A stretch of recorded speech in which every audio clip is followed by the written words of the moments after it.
नमस्कार बंधुरा जब एंड टेक बांगला चैनले तुम्हादेरके स्वागत। पंचायते प्रचुर भैकेंसिते नियोगेर विज्ञप्ति प्रकाशित हয়েছে এবং এখানে 6000 এর বেশি শূন্যপদে তোমরা নিয়োগের এক দুর্দান্ত অপরচুনিটি পেয়ে যাবে। কোথায় এই শূন্যপদগুলি প্রকাশিত হয়েছে, এর এডুকেশনাল কোয়ালিফিকেশন কি রয়েছে, কিভাবে তোমরা এই ভ্যাকেন্সিতে অ্যাপ্লাই করবে, অ্যাপ্লাই করার লাস্ট ডেট কবে রয়েছে, সমস্ত কিছু ডিটেলস ইনফরমেশন তোমরা এই ভিডিওতে পেয়ে যাবে। তাই ভিডিওটি স্কিপ না করে শেষ পর্যন্ত দেখো এবং তুমি যদি এই চ্যানেলের নতুন দর্শক হয়ে থাকো তবে এই চ্যানেলটিকে সাবস্ক্রাইব করে রাখবে যাতে পরবর্তী জব আপডেটগুলি সময় মতো পেয়ে যাও এবং ভিডিওটি এক্ষুনি একটি লাইক করে দাও। তো চলো শুরু করি। প্রথমে তোমরা দেখতে পাচ্ছ যে পঞ্চায়েতে নতুন যে রিক্রুটমেন্টের বিজ্ঞপ্তি প্রকাশিত হয়েছে সেখানে ভ্যাকেন্সি সংখ্যা 6570টির মতন বলা হয়েছে এবং যে ভ্যাকেন্সি বলা হয়েছে সেটা টেন্টেটিভ ভ্যাকেন্সি এবং পরবর্তী ক্ষেত্রে 20% ভ্যাকেন্সি সংখ্যা কিন্তু আরও বাড়বে এবং এই ভ্যাকেন্সিগুলো সম্পূর্ণভাবে বিভিন্ন পঞ্চায়েতে রিক্রুটমেন্ট করা হবে। এখানে পিডব্লিউডি ক্যান্ডিডেটদের ক্ষেত্রে ভ্যাকেন্সি রয়েছে, তারাও কিন্তু অ্যাপ্লাই করতে পারবে। এখানে এজ হিসাবে তোমরা 18 থেকে 40 বছর বয়স হলে অ্যাপ্লাই করতে পারবে। এসসি এসটি ওবিসিরা যথারীতি বয়সে ছাড় পেয়ে যাবে গভর্নমেন্টসের রুলস অনুযায়ী। এবং এখানে যে পোস্ট, সেই পোস্ট হচ্ছে accountant come IT assistant. Accountant come IT assistant প্রতিটি পঞ্চায়েতে একটি করে নিয়োগ করা হবে এবং এখানে বিকম পাস অথবা এমকম পাস অথবা সিএ ইন্টার প্রেফারেন্স থাকলে তোমরা অ্যাপ্লাই করতে পারবে। অর্থাৎ গ্র্যাজুয়েশনে বিকম পাস থাকলে অ্যাপ্লাই করতে পারছো, সিএ থাকলে অ্যাপ্লাই করতে পারছো অথবা এমকম থাকলে অ্যাপ্লাই করতে পারছো।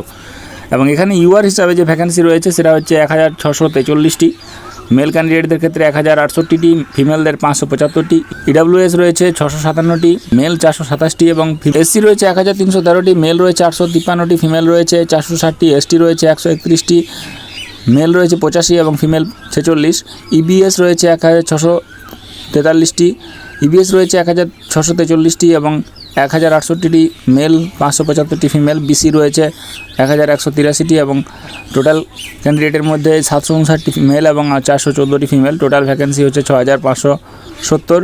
তার মধ্যে মেল ক্যান্ডিডেটরা পাচ্ছ অ্যাপ্লাই করার জন্য 4270টি ভ্যাকেন্সি এবং ফিমেলরা পাচ্ছ 2300টি ভ্যাকেন্সি। এখানে মোড অফ সিলেকশন হিসাবে তোমাদের সিবিটি মোডে অনলাইনে পরীক্ষা দিতে হবে এবং সিবিটি যে এক্সাম, সেই সিবিটি এক্সামের মাধ্যমে কিন্তু তোমাদের এই রিক্রুটমেন্ট প্রসেসটি কমপ্লিট করা হবে। এখানে অ্যাপ্লাই করার জন্য 15/4/2024 থেকে তোমরা অ্যাপ্লিকেশনটি করতে পারবে এবং ডিটেল অ্যাডভার্টাইজমেন্ট তোমরা 12/4/2024 পেয়ে যাবে। অনলাইনে অ্যাপ্লিকেশন 15/4/2024 থেকে 14/5/2024 পর্যন্ত অ্যাপ্লাই করা যাবে, 15/4 থেকে 14/5। এবং অ্যাপ্লাই যে ওয়েবসাইট, সেই ওয়েবসাইটের লিঙ্ক এই ভিডিও ডিসক্রিপশন বক্সে দেওয়া থাকবে, সেখান থেকে তোমরা সরাসরি অ্যাপ্লাই করতে পারবে।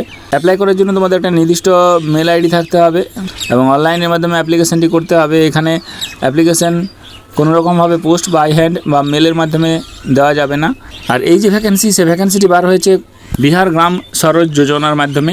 পঞ্চায়েতি রাজ ডিপার্টমেন্ট, গভর্নমেন্ট অফ বিহারে এই ভ্যাকেন্সিটি বার হয়েছে। বিহারের পঞ্চায়েতে প্রতিটি পঞ্চায়েতে একটি করে শূন্যপদ রয়েছে অ্যাকাউন্টেন্ট কাম আইটি এবং গ্র্যাজুয়েশন বিকম পাসে এই ভ্যাকেন্সিটি নিয়োগ করা হচ্ছে। যেখানে বিজ্ঞপ্তিটি প্রকাশিত হয়েছে 15/3/2024 বিকাশ ভবন পাটনার পক্ষ থেকে বিহার গ্রাম স্বরাজ যোজনা নিয়োগ করা হবে। এবং এখানে অ্যাপ্লাই করার জন্য তোমাদের ওয়েবসাইটটি হচ্ছে state.bihar.gov.in। এই ওয়েবসাইটে গিয়ে তোমরা অ্যাপ্লিকেশন করতে পারবে অথবা আরেকটা ওয়েবসাইট দেওয়া রয়েছে, সেটা হচ্ছে bgys.bihar.gov.in।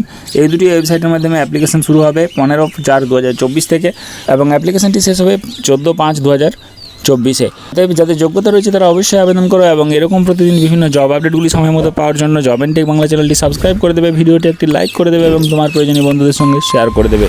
ধন্যবাদ।